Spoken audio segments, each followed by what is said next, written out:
Hello and welcome guys to my new video. দেখুন আজকে একটা নতুন রেসিপি নিয়ে আপনাদের সামনে হাজির হলাম। আশা করি রেসিপিটা আপনাদের খুব ভালো লাগবে। প্রথমে আমি দুপুর আগে সরষের তেল দিয়ে দিলাম। তেলটা গরম হওয়ার সাথে সাথে মাছটাকে দিয়ে দিলাম। মাছটা এটা হচ্ছে রুই মাছ।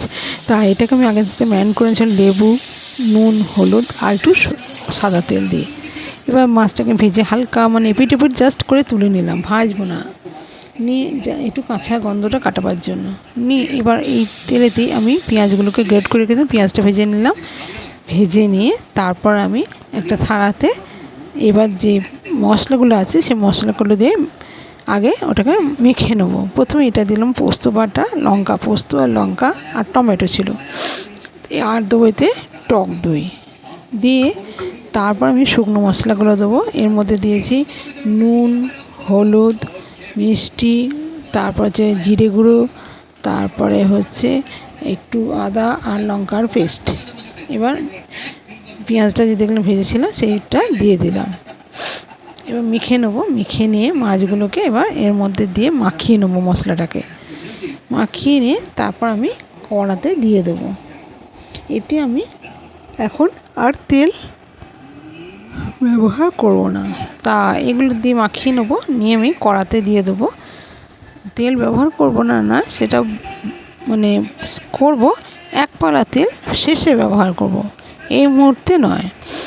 তা দিয়ে এবার আমি এগুলো সেরকম করে ম্যারিনেট করে নিয়ে কড়াতে দিয়ে দেবো।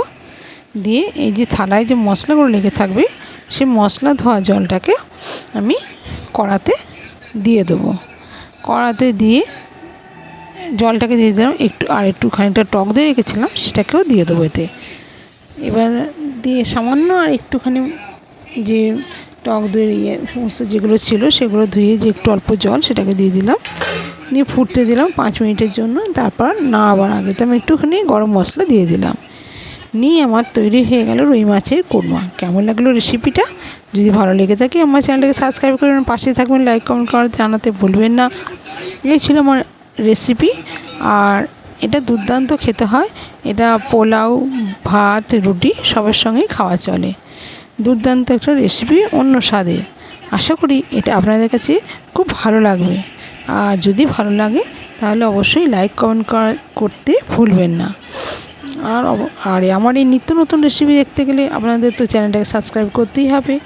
তাহলে আমার নিত্য নতুন যে রেসিপিগুলো দিই সেগুলো আপনাদের কাছে আগে পৌঁছে যাবে।